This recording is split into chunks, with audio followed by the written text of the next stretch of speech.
कोटा में राहुल गांधी के छात्रों की गूंज अभियान के तहत होने वाले आंदोलन के दौरान 1 अगस्त को कांग्रेस कलेक्ट्रेट का घेराव करेगी। आंदोलन की रणनीति को लेकर आयोजित कांग्रेस की बैठक में नेताओं और पदाधिकारियों को भीड़ जुटाने का टारगेट दिया गया। उनसे पूछा गया कि कौन कितने छात्र और कार्यकर्ता लाएगा।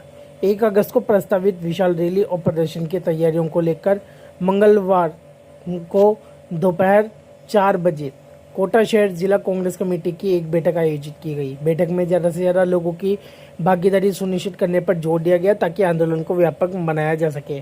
गुमानपुरा स्थित कांग्रेस कार्यालय में मंगलवार शाम को हुई इस बैठक में पदाधिकारियों ने स्थानीय पदाधिकारियों को आंदोलन के लिए ज़्यादा से ज़्यादा संख्या में भीड़ लाने के लिए कहा। कोटा प्रभारी पुष्पेंद्र भारद्वाज ने मीटिंग में जिला और देहात जिलाध्यक्ष से पूछा कि प्रदर्शन में कितने लोग लेकर आओगे। उन्होंने वहां मौजूद सभी पदाधिकारी और कार्यकर्ताओं से पूछा कि कौन कितने लोग और स्टूडेंट्स लेकर आएगा। बताई हुई संख्या को नोट भी किया गया। बैठक में एआईसीसी द्वारा नियुक्त कोटा संयोजक और गुजरात कांग्रेस के कार्यवाहक अध्यक्ष जिग्नेश मेघवानी तथा राजस्थान प्रदेश कांग्रेस कमेटी के कोटा प्रभारी पुष्पेंद्र भारद्वाज भी उपस्थित रहे।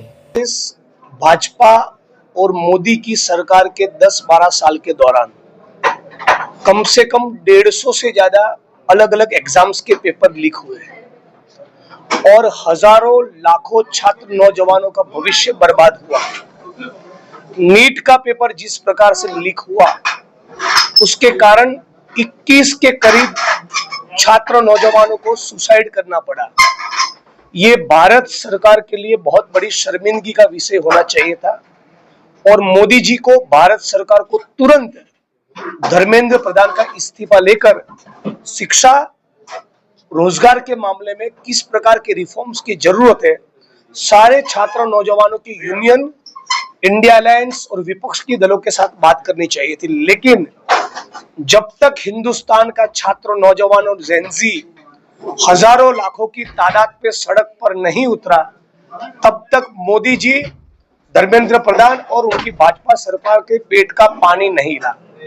हम लोगों ने कांग्रेस पार्टी की ओर से, एनएसयूआई यूथ कांग्रेस की ओर से, जैसा कि आप जानते हैं, कोटा में राहुल जी की उपस्थिति में, राहुल जी के नेतृत्व में एक बहुत ही शानदार कार्यक्रम किया जिसका पूरे मुल्क में एक मैसेज गया।